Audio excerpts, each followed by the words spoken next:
It's About Time with HANEY'S About Time Boxing, aka Mr. Trill 100 Mil. What's up to my About Time Boxing family and the Trill 100 Mil gang? Thank you to every single one of y'all who has been taking out the time to watch the videos, share the videos, and leave the comments. If you have not already subscribed to the channel and you're watching this video or any of my videos for the first time, please subscribe to the channel. Encourage others to subscribe, pass the word about HANEY'S About Time Boxing. Shout out to my guy Rebel Life Boxing. Please subscribe to his channel, support him. Mark Nash Boxing, support his channel, and subscribe to him. Nate's Boxing Nation, Hustlers Home, YSL Boxing, and Fanon, International Boxing Channel. And shout out to New Media, but please subscribe to all those other channels and support them too as well. All right, so Devin Haney and George Kambosos. Devin Haney is now the undisputed lightweight champion. And it's funny because when you look at the criticism that Devin Haney received from everybody, and it wasn't his fault how he got the WBC lightweight title in the first place. So all of this comes back down to three people who tried, well, who were ducking Devin Haney. And for all of y'all who was on my Twitter, on my channel, on my YouTube, on my Instagram, talking all that bullshit, y'all all gotta eat your words. You all gotta eat your words. Suck it up, digest it, swallow it, whatever, but y'all gotta eat it. Because Devin Haney became the champion. Y'all said Loma wasn't ducking him. Yeah, he did duck him. So let's go back, because I said all this stuff before. Devin Haney got the belt because Lomachenko chose to duck Devin and fight Teofimo. So Loma gave the belt up to Devin because he thought fighting, then petition for the franchise title because he felt like fighting Teo would be an easier fight. Now fast forward, what happened? Now Teofimo, as Devin Haney went to them all, he was calling them all out. He was calling Lomachenko. And those of y'all who followed this whole thing, y'all know what I'm talking about.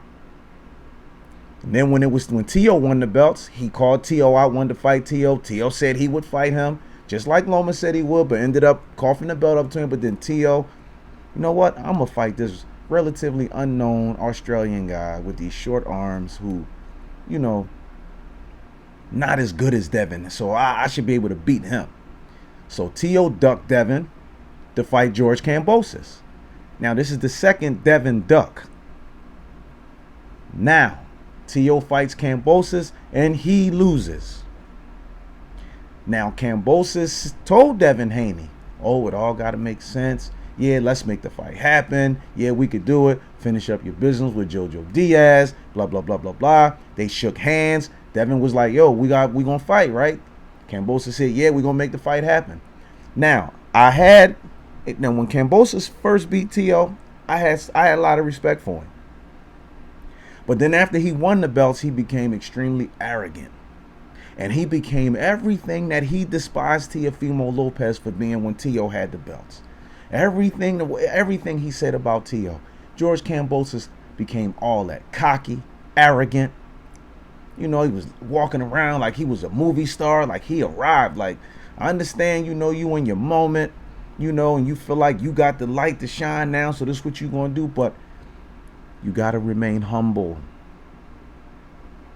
You have to remain humble. Teofimo Lopez was the same. Well, Teofimo always had a mouth on him anyway. He had a mouth on him anyway. So the way Teo was acting, he already had a mouth on him. But Teo got humbled when he lost. And so now, like I said, so now after George beat Teo, and then George agrees to fight Devin Haney. All of this is public video footage where they were face to face, and they shook on it, and he said, yeah, I will fight you next. And Devin Haney said, I'll go to Jupiter to fight him. And everybody made fun of that. They mocked at Devin Haney. People called him all kind of names. People said all kind of stuff. Yeah, y'all did. Y'all did. I don't care what you say. Y'all did it. All I can say is, Alhamdulillah, Allahu Akbar. All praise be to God. God is the greatest. Devin Haney finally got his shot. But he got his shot because Kambosos was forced into the fight. Now, during the press conference, Kambosos made, comments like, oh, you were forced into the fight. If it wasn't for me, you wouldn't be this and you this and that. Like, he just made it seem like everything was just about him. I guess he forgot that and there were even a time after he won the belt, some people was trying to say he was undisputed. Yes, people were trying to say it because they tried to say it about Teofimo. And there were people arguing with me, telling me he is undisputed. What do you mean he is undisputed? No, how can he be undisputed when Devin has the WBC, the real WBC lightweight title? Which, again, by the way, wasn't his fault how he got it, but everybody still talk trash about him like, he ain't even beat nobody. He tried to fight Loma. Loma didn't want to fight him. And so now, again, so George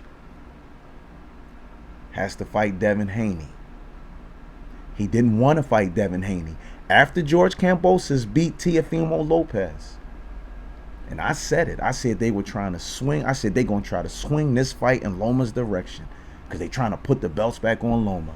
Everybody said all kind of crazy stuff. No, they not.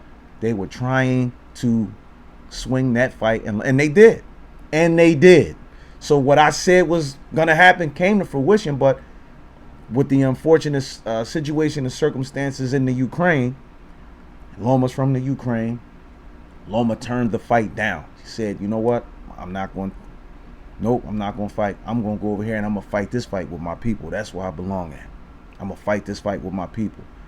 So Kambosos had to fight Devin Haney next. Because who else was he really going to fight? Everybody else were already locked into fights. So Devin was the only option, especially if he was going to make some good money. And then they started saying, oh, Devin Haney pricing himself out. He pricing himself out. He asking for too much money. Devin was asking for too much money. Devin said, whatever y'all gave Loma, give me the same thing. And guess what? They didn't even want to give him the same thing that they was giving Loma. That's why how was Devin forced into the fight when Devin already signed his contract, but George Kambosos and his team, they waited to the last minute to sign the contract. And then on top of that, they did everything that they could to try to throw Devin off, to offset his training, to mess with his mind, and throw him. They did everything they could. Stopped his father from coming in, let him come in at the last minute. Stopped his cut man at customs. Cut man couldn't get in. He didn't have a cut man in the corner. He had no inswell. After they got head-butted, so he had nothing, you know what I mean? So they did all kind of stuff to try to get in Devin Haney's head, try to throw him off and all that, but he stayed the course and he stayed focused. That's why round by round, he dictated the pace. Kambosos, from what I saw, landed maybe two good shots, maybe three. But I would say two good shots that I could remember. But Devin took, the fight was all at Devin Haney's pace. And believe it or not, there were times in the fight where George Kambosos actually looked confused, a little gun shy, and not sure of himself. And those of y'all who disagree, leave the comments and let me know why. If you agree, leave the comments, let me know why. But don't forget to subscribe to the channel. But go back and watch it again then. Y'all go back and watch it, because I watched it a few times. And even when they were doing the ring announcements, when they were in the ring, it was one point where George looked nervous. And then he, started to put his game face on. When Michael Buffer started, getting into it now, then he put his game face on. But there were times in the fight where he looked confused, unsure, and gun shy. And you in a fight of this magnitude, and you like that, after you did all that talking, all that sashaying, and peacocking around, and talking about how he said, all my belts, more titles, all worked, I earned it the hard way, this, that. If Devin don't give him a rematch, so what? So what? Now everybody gonna be talking about, yeah, man, look at Devin. Now Devin don't want to fight nobody. No, it ain't that. Look at how long Devin Haney has been asking for his shot. And all y'all know who I'm talking about. Y'all, those of y'all who said it, y'all was the ones talking about, man, Devin ain't ready. He don't deserve the shot, this, that, and the third and all that. Now he beat Kambosos. Now he's the undisputed champion. Now you got some people saying, yeah, but he beat George Kambosos. He ain't really beat nobody. Y'all got to decide, man. Either Devin is good or he not. Devin is good. I told y'all he was going to win the fight. But all of the accolades that George I don't want to say accolades, but all of George didn't use his best attachments. His accuracy wasn't there. His footwork wasn't there. But then again, see, that's why it's levels when you get in there with certain people. I knew George was going to lose. I told y'all he was going to lose the fight. There's no way he was going to beat Devin Haney.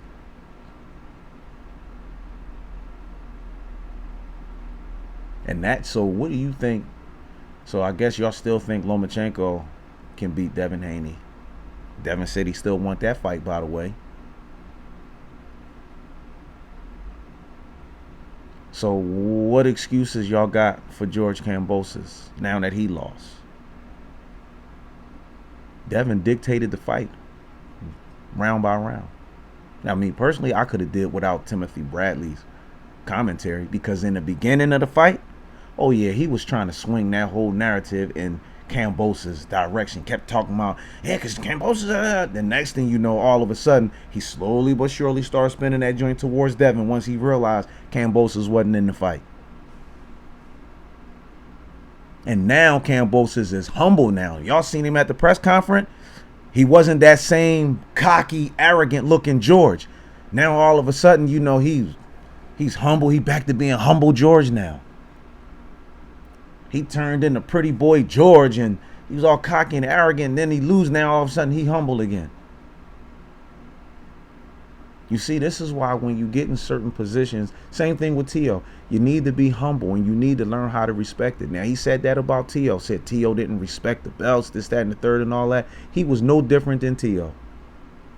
Probably was worse. You thought he was some type of movie star or something, like playing a boxer, like he hired a acting coach and all that kind of stuff. Doing interviews in the ring, getting his hair snipped and all this kind of stuff. I understand he's soaking up the moment and all that, but it's still a certain type of way you got to go about it. And if you wanted to hang on to the belts, all you had to do was just be a man about it and just, say, like, I'm not ducking Devin Haney, but no, I'm not going to fight him next. I'm going to talk to my team and we're going to decide what's the best option next, instead of making yourself look like a fool, a clown, in front of everybody because Devin approached you.